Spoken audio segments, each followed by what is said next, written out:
তোমরা লিড দিয়ে garments industry বন্ধ করতে পারো, এখন খুলতে পারো না?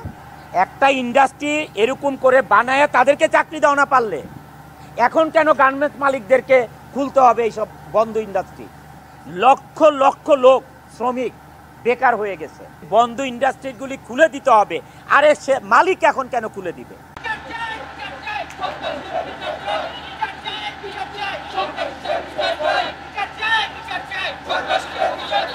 আমাদের ফ্যাক্টরিতে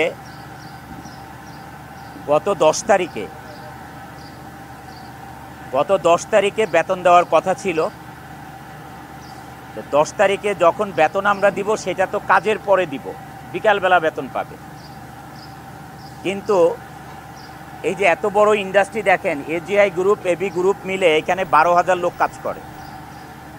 12,000 লোকের মধ্যে মাত্র হাতে গোনা 150-200 লোক। এরা এর আগেও আপনার 12 বা 13 আগস্টে এবং সেপ্টেম্বরে একই ধরনের দুর্ঘটনা করে, ভাঙচুর, লুটপাট, মারামারি, আমাদের সিকিউরিটি ম্যানেজারকে জখম করে, আরেকজনকে জখম করে, মানে অনেক লোককে হাত পায়, অনেকে আঘাত পায়, মানে ইচ্ছা মতো তাদের তাণ্ডব চালায়। এই তাণ্ডব চালানোর কারণে আমাদের প্রশাসনিক যে ব্যবস্থা নেওয়া হয়, তাদেরকে 25 জনের নাম লিখে থানাতে তাদের নামে কমপ্লেন দেওয়া হয়, যে মামলা করা হয়। এই মামলাতে আসামি করা হয় 8 জনকে, আর বাকিদেরকে অজ্ঞাতনামা রাখা হয়। এবং যেই রাতে এদেরকে পুলিশ ধরবে, ওই রাতে আমি আমার অ্যাডমিনের সাথে কথা বলি যে তারা ছুটির পরে পুলিশ ধরে নিয়ে যাবে যারা এই ধরনের ঘটনাটা করেছে। পরে আমার মধ্যে আসলো যে আমরা একবার তাদেরকে আরেকবার ক্ষমা করে দেখি, যে এই ধরনের কাজ যেন না করে তারা। আমরা যেই জায়গায় দাঁড়িয়ে আছি, তা আমাদের এত বড় ইন্ডাস্ট্রি, আমরা এবিতে আলাদা মিটিং করি, এই এজিআই গ্রুপে এখানে মিটিং করি, পোলোর ওইখানে মিটিং করি, বিভিন্ন জায়গায় মিটিং করে তাদেরকে দেখাই যে তোমরা যেই কাজটা করেছো, ভাঙচুর করেছো, মানুষকে আহত করেছো বিনা কারণে, মানুষের কোম্পানিতে 3 মাস 4 মাসের বেতন বাকি থাকে, আন্দোলন করে একটা যুক্তিসঙ্গত। আমি সেনাবাহিনীর সামনেও তাদেরকে জিজ্ঞাসা করি যে তোমাদের আন্দোলনের কারণটা আমাকে একবার বলো, কারণটা কি? 10 তারিখ বেতন পাবা, 12 তারিখ হয়ে গেছে, সেপ্টেম্বর মাসের কথা বলছি 2024। এর জন্য এই 2 দিনের জন্য কেন আন্দোলন করা হবে? তোমাদেরকে তো বেতন বলাই হচ্ছে 12-13 তারিখে বেতন দেওয়া হবে, এমন তো না যে তোমরা 3-4 মাসের বেতন এখানে পাও। তাহলে এই আন্দোলনের কারণ কি? তো যাই হোক, আমি তাদেরকে মাফ করে দেই, যে তাদেরকে আমাদেরকে কথা দেয় যে আমরা এই ধরনের কাজ আর করব না স্যার, আমাদেরকে মাফ করে দেন, আপনি ইন্ডাস্ট্রিটা ভালোভাবে চালান, আমরাও কাজ করব। যাই হোক, এত মাস চলে আসছে। আবার এই মার্চ মাসের 10 তারিখে সকালে প্রথমে তারা ঢুকে, এই 250 লোক বা 150 লোক, তারা সকালে আগে ঢুকে ওই মেন গেটের 2 নম্বর বিল্ডিংটা ওইখানে দাঁড়ায়।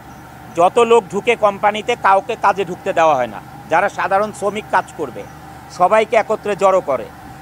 যখন সবাই ঢুকে যায়, ঢুকার পরে প্রত্যেকটা গেটে তারা তালা লাগিয়ে 6-7 জন করে লাঠি চোটা নিয়ে তালা লাগিয়ে দাঁড়িয়ে থাকে।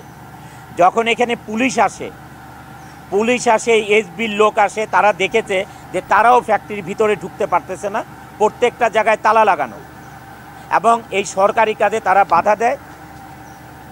আমাদের প্রশাসনের যারা আছেন, executive director, general manager, senior general manager, production general manager, সবাই তাদেরকে বোঝানোর চেষ্টা করে যে আজকে হচ্ছে 10 তারিখ, তোমরা কাজে সকালবেলা আসছো, তোমরা বেতন পাবা তো বিকালে, তোমাদের সকালবেলা এখানে আন্দোলন করার কারণটা কি?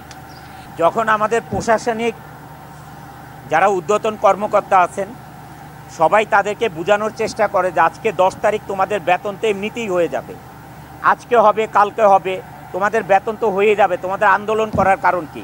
এবং আমরা যে বেতন 1 দিন বা 2 দিন দেরি হতে পারে, ফ্লোরে নোটিশ লাগানো আছে।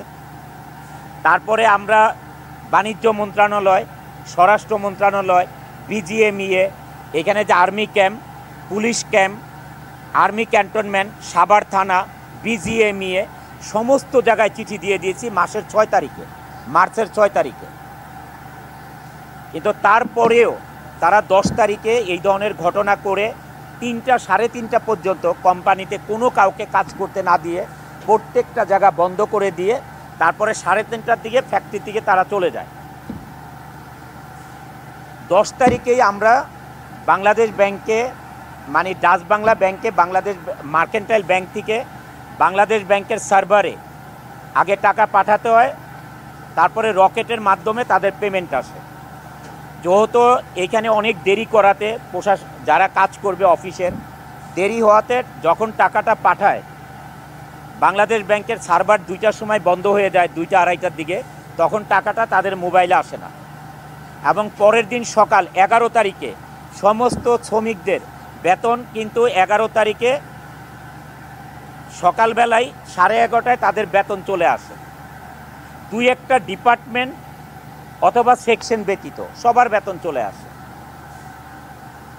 ঠিক দুপুরবেলা লাঠি চোটা নিয়ে বেতন পাওয়া সত্ত্বেও যেইখানে খুশি সেইখানে মারামারি ভাঙচুর করে সবাই নিচে নেমে আসে। তখন এই ব্যাপারটা আমরা আর তাদেরকে বোঝানোর মতন কোনো পরিবেশ নাই। আমাদের এই যে জিএম সাহেবরা যা দেখেন, যারা কর্মকর্তা দেখেন, তাদেরকে লাঠি চোটা নিয়ে দৌড়ানো শুরু করে, মানে পুরো ফ্যাক্টরিতে মারার জন্য। মানে এটার কোনো কারণ খুঁজে পেলাম না। 1 নাম্বার হচ্ছে 10 তারিখে তাদের কারণে বেতন দেরি হয়ে গেল। 11 তারিখ সকাল 11:30টার সময় তাদেরকে বেতন দেওয়া হয়েছে, সকাল 11:30টার সময় তাদের বেতন চলে আসছে। তাহলে এই ঘটনাটা ঘটানোর আমি কোনো কারণ খুঁজে পাই নাই। আমাদের এই কোম্পানি 1996-এ স্টাবলিশড। এই 1996 থেকে 2024-এর অগস্টের আগ পর্যন্ত, অগস্টের 12 তারিখের আগ পর্যন্ত আমাদের কোম্পানিতে আজ পর্যন্ত কোনোদিন আমরা আনরেস্ট কি চোখে দেখি নাই। এই কোম্পানিতে অনেক লোক আছে যে 28 বছর চাকরি করে এই প্রজেক্টে, 25 বছর, 26 বছর, 20 বছর, তো ম্যাক্সিমাম লোকের চাকরির বয়স এখানে।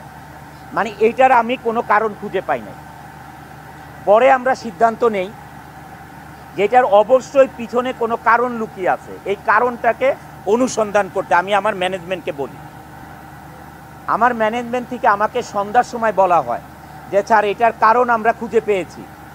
এখানে যে শ্রমিক ফেডারেশন আছে, শ্রমিক ফেডারেশনের যে সভাপতি নাম হচ্ছে কবির হোসেন, এ মানুষকে আমাদের শ্রমিকদেরকে লিড দিয়ে কিছুদিন আগে আমাদের ফ্যাক্টরির সামনে বসুন্ধরা গার্মেন্ট এইটাতে সেম কাজ করেছে তারা, যে আমাদের শ্রমিকদেরকে লিড দিয়ে এই ধরনের তাণ্ডব চালাচ্ছে বিনা কারণে। আপনারা কিছুদিন আগে গাজীপুরে দেখেছেন এক শ্রমিক নেতাকে অ্যারেস্ট করেছে সেনাবাহিনী। কোন কারণে অ্যারেস্ট করেছে আপনারা সবাই মিডিয়ার ভাইরা জানেন।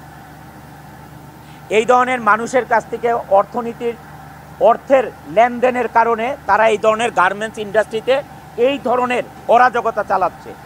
এরা কি বুঝতেছে? সাধারণ শ্রমিকরা কি বুঝতেছে? এটা তাদেরকে ফ্রন্টে রেখে তারা টাকা কামাচ্ছে, তারা টাকা কামাচ্ছে, দেশের অর্থনীতিকে ধ্বংস করে দিচ্ছে, দেশের কর্মসংস্থানকে শেষ করে দিচ্ছে তারা। মুষ্টিমেয় কিছু লোক এই অর্থলোভী থাকাতে এই দেশের ইন্ডাস্ট্রিগুলো ডে বাই ডে বন্ধ হয়ে যাচ্ছে। আপনারা জানেন ওই আন্দোলনে সাভারে, আশুলিয়াতে, গাজীপুরে 230 থেকে 240টা এই ধরনের গ্রুপ অফ ইন্ডাস্ট্রি বন্ধ করে দিয়েছে মালিকরা। লক্ষ লক্ষ লোক শ্রমিক বেকার হয়ে গেছে। কিছুদিন আগে আমি শ্রমিক লিডারদেরকে বক্তৃতা দিতে শুনলাম যে বন্ধ ইন্ডাস্ট্রিগুলি খুলে দিতে হবে। আরে সে মালিক এখন কেন খুলে দিবে? এখন কেন গার্মেন্টস মালিকরা ইন্ডাস্ট্রি খুলে দিবে? তোমরা লিড দিয়ে এই গার্মেন্টস ইন্ডাস্ট্রি বন্ধ করতে পারো, এখন খুলতে পারো না? একটা ইন্ডাস্ট্রি বানাতে পারো না? বানায় তাদেরকে চাকরি দাও। একটা ইন্ডাস্ট্রি এরকম করে বানায় তাদেরকে চাকরি দাও না।